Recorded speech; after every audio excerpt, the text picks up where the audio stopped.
అందరికీ నమస్తే.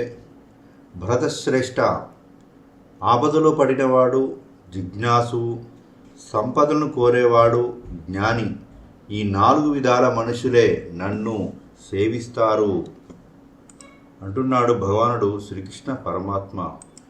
భగవద్గీత 7వ అధ్యాయము 16వ శ్లోకం.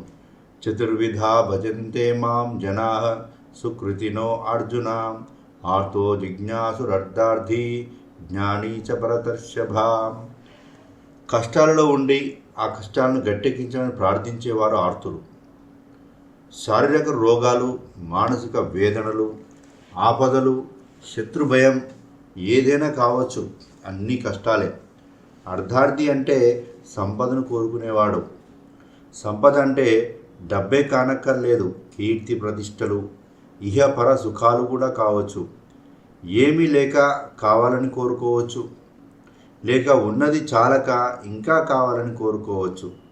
సత్యమేమిటో తెలుసుకోవాలని తపన పడే వాళ్ళు జిజ్ఞాసులు. వీళ్ళు స్వవిషయాల మీద ఆసక్తిని విడిచి రోగాలు, బాధలు వంటి వాటిని లక్ష్య పెట్టగా పరమాత్మతత్వం తెలుసుకోవాలని తపిస్తారు. ఇకపోతే జ్ఞానులు. వీళ్ళు జ్ఞానం కలిగిన వాళ్ళు. ధ్యానం చేసి సర్వాత్మ ఒక్కటే సత్యమన్న జ్ఞానం పొందిన వాళ్ళు. వీళ్ళకు అసహజమైన అత్యాశలు ఏమీ ఉండవు. ఒకానొక జ్ఞాని సత్యం తెలిసినవాడు, సర్వం తెలిసినవాడు, ధ్యానయోగిగానే ఉంటాడు.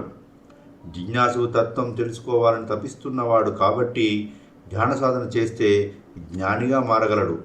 ఆర్తులు, అర్ధార్థులు, ప్రాపంచిక విషయ మోహాల్లో ఉన్నవారు ధ్యానం చెయ్యాలని కానీ జ్ఞానం పొందాలని కానీ ఇంకా కోరిక కలిగిన వారు కారు. ధ్యానం చెయ్యాలని కానీ జ్ఞానం పొందాలని కానీ ఇంకా కోరిక కలిగిన వారు కారు. కానీ వారి రకరకాల కోరికలు తీరాలన్నా, అనేక కష్టాలు పోవాలన్నా ధ్యాన సాధన మరి చేయవలసిందే, జ్ఞాన సంపార్జన చేయవలసిందే.